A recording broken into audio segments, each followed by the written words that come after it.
Bem-vindos, eu sou Luiz Castelo e neste vídeo daremos continuidade ao assunto capacitores. Mais especificamente, veremos como realizar os cálculos de capacitância. Este vídeo vai ser dividido em duas partes. Nessa primeira parte nós vamos ver qual é o caminho a se tomar para fazer um cálculo de capacitância e calcularemos a capacitância de um capacitor de placas paralelas. Uma vez que eu disse para vocês no primeiro vídeo de capacitores que a capacitância depende da geometria do capacitor. E no próximo vídeo nós vamos ver o cálculo da capacitância de um capacitor cilíndrico e de um capacitor esférico. Vamos começar com o que é preciso para fazer o cálculo da capacitância. A gente já sabe do vídeo anterior que para calcular a capacitância eu preciso de usar a equação carga dividido pela diferença de potencial. Só que sabemos calcular a diferença de potencial. Para calcular a diferença de potencial, e lembrando que o capacitor vai guardar carga nele dentro de um campo elétrico, lembrando dessa situação, a gente determina a diferença de potencial como sendo menos a integral para I de I até F de E escalar ds. É uma integral de caminho, onde aqui eu tenho um produto escalar e vai me dar um escalar como resposta. Mas, para que eu calcule esta diferença de potencial com essa equação, eu preciso conhecer o campo elétrico. E para isso, nós vamos utilizar a lei de Gauss, que fala para mim que ε0, integral de caminho fechado de E escalar dA, é igual à carga envolvida por uma dada superfície gaussiana. Então, o caminho para determinar a capacitância é de trás para frente. Primeiro eu determino como é o campo elétrico gerado pelo capacitor. Depois eu determino a diferença de potencial entre as placas desse capacitor. E só aí eu substituo nesta equação para determinar a capacitância. Vamos ver como isso se comporta com um capacitor de placas planas e paralelas. Imaginem que nós temos duas placas planas aqui.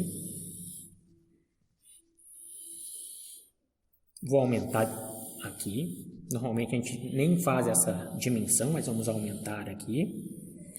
Uma placa aqui e uma placa aqui. Que essa placa de cima esteja carregada com cargas positivas.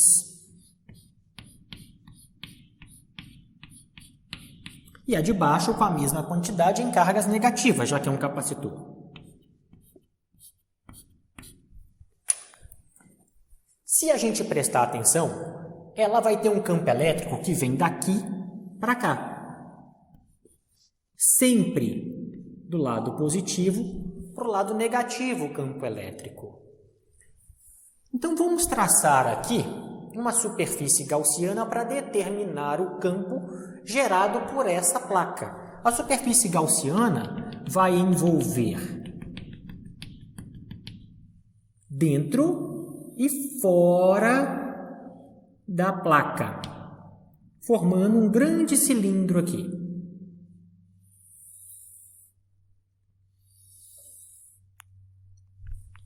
Dentro da placa, ela é um condutor. Se ela é um condutor, a gente já sabe que aqui dentro o campo elétrico é zero. E aqui eu vou ter um campo elétrico.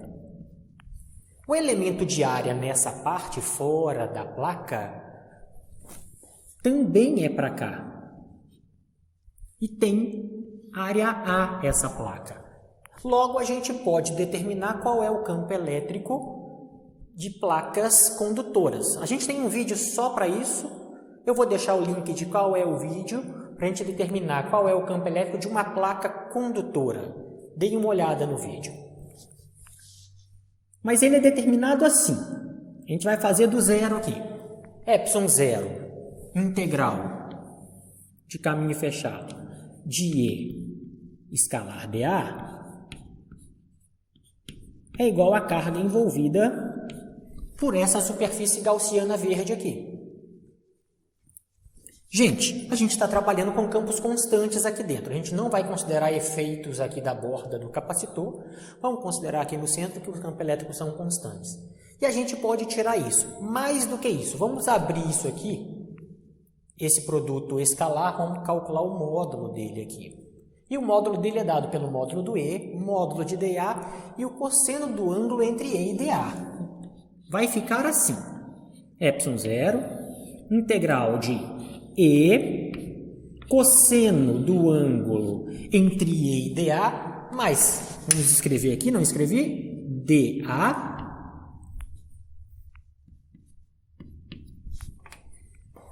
mas E e dA são paralelos. Se eles são paralelos, o cosseno vale 0. 0 graus. dA é igual a carga. E esse capacitor está carregado com uma carga Q. Ele tem carga Q e área A. Eu posso botar o campo para fora da integral, se a gente está considerando o campo constante. E ε0 integral de dA é igual a carga. Mas a integral de dA é A. E A é a área da placa. Vamos reescrever assim, ó. ε0E, A é igual à carga que ela envolveu, a carga dessa placa do capacitor. Logo, o campo elétrico gerado por uma placa condutora e, consequentemente, pela placa deste capacitor, vale Q sobre ε0A. Eu falei para vocês que só depende da geometria. A é geometria, é a área da placa, mas isso ainda não é geometria. Então, isso vai desaparecer em determinado momento. O que eu fiz? Eu falei para vocês que a gente ia fazer de trás para frente. Determinamos primeiro o campo elétrico pela lei de Gauss e agora vamos determinar a diferença de potencial entre essas duas placas que estão com uma separação. Vamos dar um nome para essa separação, D. Estão separadas de D centímetros, D metros, D o que vocês quiserem aqui, desde que seja unidade de distância. Vamos lá. Para calcular a diferença de potencial, a gente usa a equação menos a integral de, tá lá, E escalar ds. ds é uma distância. É muito comum, não é obrigatório, mas é muito comum que se utilize para calcular capacitância a diferença de potencial desde a placa negativa até a placa positiva, ou seja, desde menos até mais. Onde menos, então, a gente vai dar o nome de zero, saiu da posição zero na menos, e se tem D centímetros, aqui é a posição D. Gente, só que notem ali. Vamos notar aqui, ó. De menos para mais, o ds está apontando para cá. O ds está apontando para cá. Saí da negativa e quero chegar na positiva. E aponta para baixo e ds aponta para cima. Eles têm 180 graus na hora que eu abrir aquele produto ali. Se eu abro este produto, eu vou reescrever assim a minha equação. Menos a integral para sair desde a placa de baixo, que a gente chamou de zero, chegar até na placa de cima. De E cosseno entre E e dA para sair de baixo e chegar lá em cima. Para sair de baixo e chegar lá em cima, E e dA formam um cosseno de 180 graus. 180 graus. ds. Cosseno de 180 vale menos 1. Este cara vale menos 1. E menos com menos vai me dar mais. A gente, então, reescreve o potencial valendo a integral, sem o sinal de menos, porque menos com menos deu mais, de E ds, desde 0 até D. E a gente já sabe como é que é, tá aqui. Substitui aqui. O potencial vai ser reescrito por integral de 0 até D, que sobre epsilon 0a ds. ds é uma distância e não temos distância aqui. Então, se não temos distância aqui, pode vir tudo para fora da integral. V fica Q sobre epsilon 0a integral de ds, desde 0 até D. Vamos continuar resolvendo. V é igual a Q sobre epsilon 0a, integral de ds é S, desde 0 até D. Substituir a de cima menos a de baixo, só me sobra a de cima, porque D menos 0 vai dar D. Essa equação finalmente chega ao formato que deveria encontrar. V vai ser igual a Q vezes D sobre epsilon 0a. Notem que na equação do potencial achamos outra parte da geometria do meu capacitor. A gente tinha achado área aqui e aqui agora a gente acha distância. E o que me falta para calcular realmente a capacitância? Usar essa equação. Dividir Q, carga dele, que a gente chamou de Q minúsculo, pelo potencial que eu acabei de determinar lá. Vamos determinar a capacitância agora.